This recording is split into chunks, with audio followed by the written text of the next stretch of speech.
Hello. Good evening.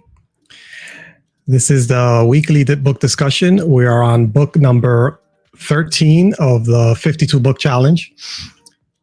And today we are going to talk about this book that I had in my library about 2 years ago, I think, when it came out. And I glanced over it. I got it because I think I heard a lot of good things about it, a lot of good reviews. And, the title kind of put me off. I was like, I didn't really want to read it. But then I decided to just kind of be open-minded and see what the fuss was about. And yeah, so I bought it, but I never really got into it. So this time around, I read it again, and I'm impressed. So the subtle art of not giving a... Okay, so that was my attempt to censor this. This is a family show, so I want to keep it rated PG. So all jokes aside. So yeah, as you can tell by the title of the book, this book is, the author doesn't hold back on his language. And it basically is the same way throughout the book. The book is very real in the way he talks. You could say it's vulgar. It's even sexist. There's a couple of sexist references there. Talks about some comments there that I don't think everybody will appreciate. In particular, one about Jennifer Aniston. They're very subtle, but it's just the way that he speaks. It's kind of like the way you would hear somebody talk in the street, or maybe one of your friends, or very casual, very casual conversation, not professional at all. And so to me, it was a little shocking to kind of see the language and listen to it, because especially listening to it because I'm listening to it on audio. And so if you get past that, the message is there. It's actually pretty good. So I'll go into some of my takeaways from this book, and I hope you enjoy it, and maybe you pick it up as well. I'll leave a link to this, an Amazon link to this book, in the description of the video, so you can check it out. So Mark Manson, this book, like I said, is not new. It's been out for a few years already. And he starts off, it's the basic concept of the premise of this book is not to care too much. Put your explicitive there. Not to care too much. And as you get into the book, you realize it's not like not to care about stuff, like not to care, but it's really not to care too much about everything. To be very particular in what you care about. That's kind of the main idea, the main thing, the main theme of the book. And he gets into a lot of examples and a lot of graphic examples, with his language on why you should not care, why you should not care or about a lot of things.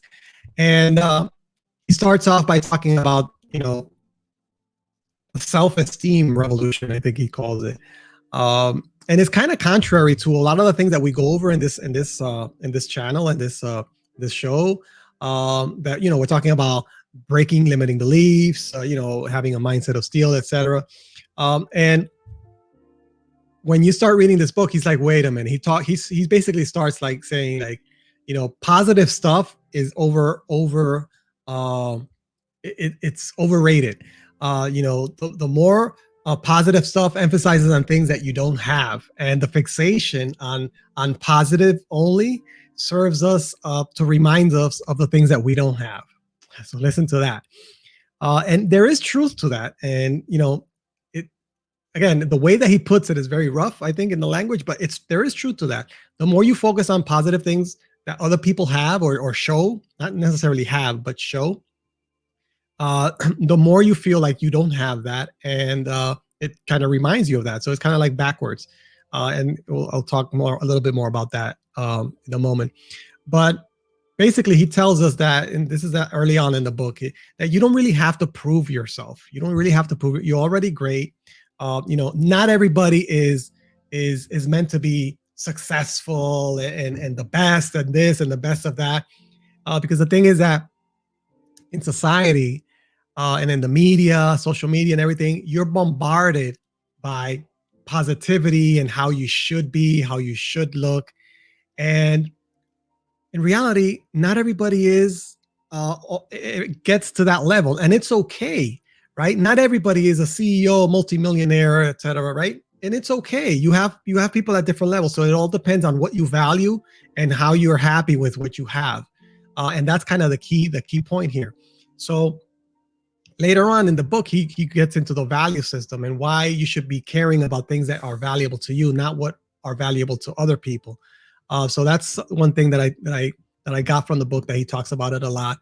The other thing is that something that he talks about, that he explains as the feedback loop from hell, whereas you watch people, for example, on social media, you watch people having a good time, living a good life, having, a lot of material things.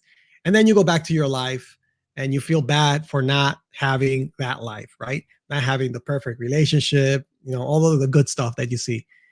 So you feel angry about being angry. You feel anxious about being anxious. And then you go back to the social media and you see more of the same. And then you go back to your life. So that's what he calls the feedback from hell.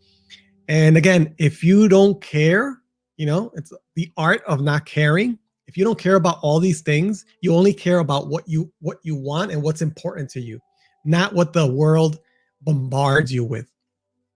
That's the key thing. That's my key takeaway from this book. It goes over in many ways, many shapes and forms. That's the main message I think I got from the book. There's an infinite amount of things that reminds us that we're not good enough, right? There's an infinite number of things if you really pay attention. But if you really are centered and you prioritize your values and you reevaluate your values, you prioritize them, uh, you know, you don't get sucked into this feeling that of unhappiness because you're not getting all these other things.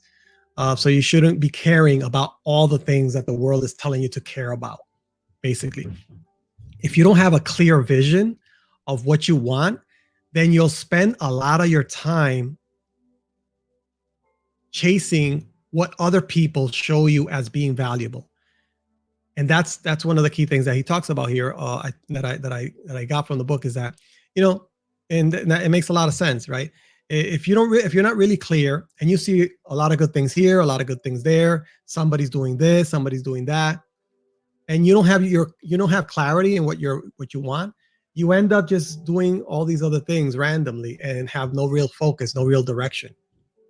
And that's because you're caring AF too much about all these other things. And there's something that he talks about in the book. It's not attributed to him. He mentions it in the book called the backwards law. And the backwards law he talks about is basically wanting a positive experience is a negative experience, right? Wanting a positive experience is a negative experience. And it should be the acceptance of one's negative experience is a positive experience. So think about that. The acceptance of one's negative experience, the acceptance is a positive experience, whereas the reverse, wanting a positive experience, is a negative experience. So the idea that the more you pursue feeling better all the time, the less satisfied you are, right? And think about that. How many courses, training, seminars, or motivation out there that is showing you that you can feel better, you can be the best. Okay. And that kind of hits hard because again, that's heavily promoted right now, to try to be the best that you can all the time. So what happens if you don't reach that goal? You're basically getting a good high and then you go down, because when you don't address the actual problems and you just go by the feelings is just very addictive, and you can feel high, but if you don't address the problem, you're just going to go back down. So, you only want to pursue something that reinforces, that what you're looking forward, that what you value. So one odd thing is that if you notice, if you care less about something, it's easier to get. I've noticed that, and this he mentioned it in the book, right? The more you care about something, it's harder to get it because you stress yourself out. Like you want something to be perfect. You really want it. So you overanalyze things. That's what ends up happening. You overanalyze. You focus so much on something and then you get distracted and then it's just harder and more stressful. Whereas if you try not to care so much about something and do it, right? You know what you're doing, but you just you end up doing a better job. I've experienced that in a lot of things. I don't know. Let me see, for example, like in sports, I think, or maybe I don't know. I know I've experienced that a lot. That I just did it and it worked. Whereas if I'm too stressed about it, it doesn't work as well. So he talks about that. He gives a lot of good examples there, uh, and if I recall, a lot of graphic examples. You know, reading this book is kind of like watching a raunchy comedy show, comedy stand up comedy. Well, you're laughing about all the everything that they're saying, and it's wrong and maybe even politically incorrect, but you're laughing about it. Um, but this book is not really a comedy. It's actually the book. That's actually how he's talking. So it's not exactly the same. But that's kind of it reminded me of that. So anyway, I digress. So he's not saying to be indifferent, right? It's not that you don't focus on your goals and have goals to be better. It's not that. It's about making sure that you prioritize what you value and care about that. Be hyper focused on what you really want, not on what everything wants. Everybody tells you to want. That's the main thing. So uh, he gets into other examples. He talks about the Buddha and how he came about and and how he became famous. And he talks about other examples. Then you get into the suffering and talks about suffering. That suffering is not necessarily a bad thing. Suffering leads you to change. When you suffer, that triggers you to do something about the suffering, right? It teaches you, pain teaches you what to pay attention to. And many times we are trying to avoid suffering, avoid pain. And in that avoidance, we fail to learn learn or improve ourselves in what it is that we're trying to do. So he gets into that. It's a little paradoxical, I think, but there's truth to that. And the other thing is that we're trying to avoid problems. Problems are not a bad thing either, and problems never go away completely. When you fix a problem, you create another problem, right? And let's say, for example, the rich have money problems, the poor have money problems, right?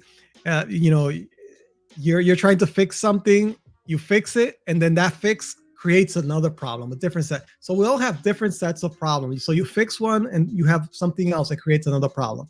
So you shouldn't have the expectations that you're going to be problem free, right? You may want to avoid certain problems, right? But you have to realize that a problem is just going to create another set of problems.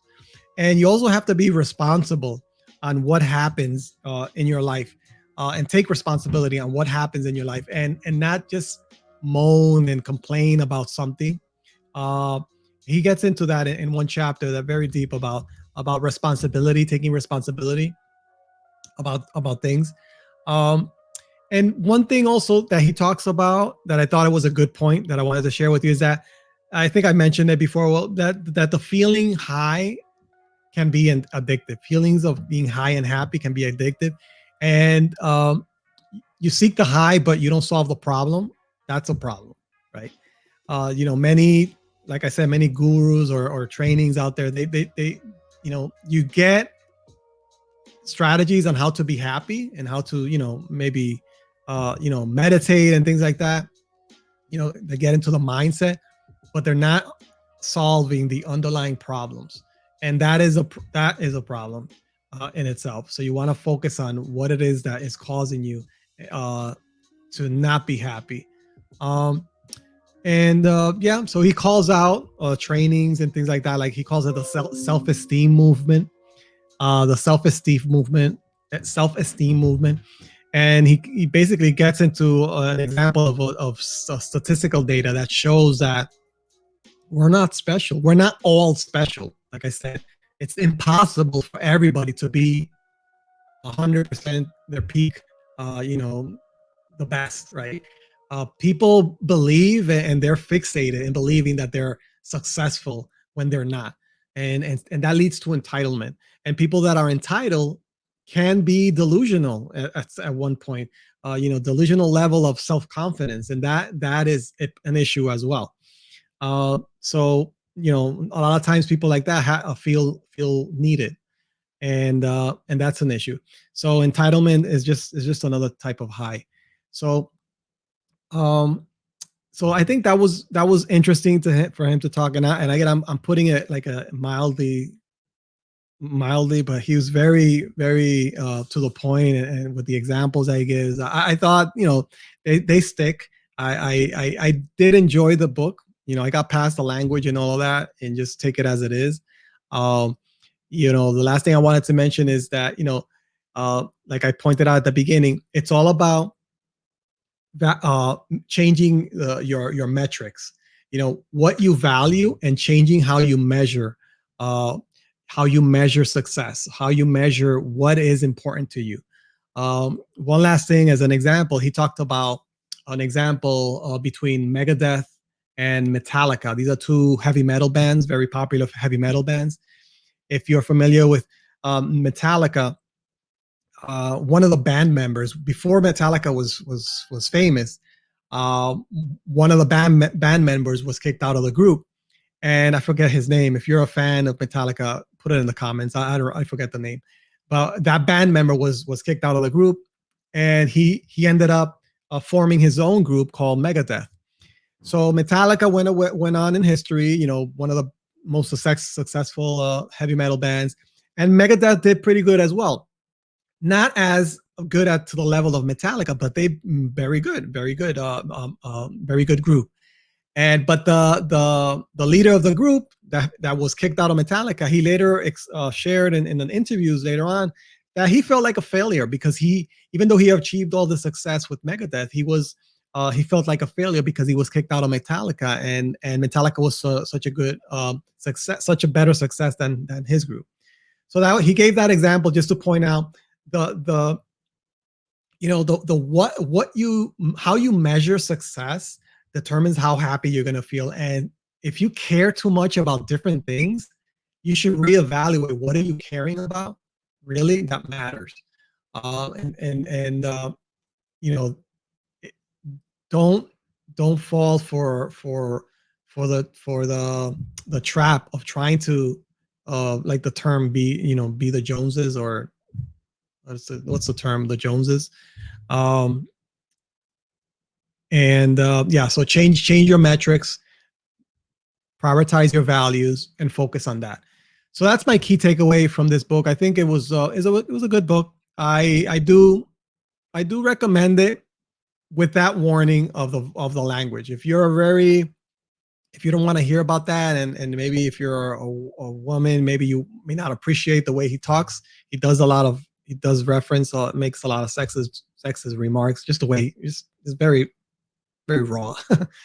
um Past that, the message is good to teach yeah, you can get that in some other book as well, but I think the book, I think I can see why it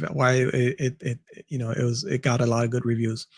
So that's all for now. The link of the book, if you want to get it on Amazon, is in the description. And next week we are going to go over book number 14.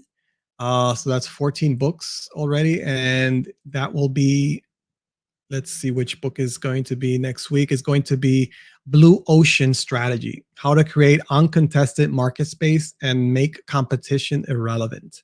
This is more like a business book, Blue Ocean Strategy. All right, my friends, that's all for tonight. Thank you very much. If you have any questions, if you want to join the book discussion, just look at the list on the website and pick up the book on, you have the links there. and we can talk about it in the episode or off the episode, offline as well. All right, take care. Bye.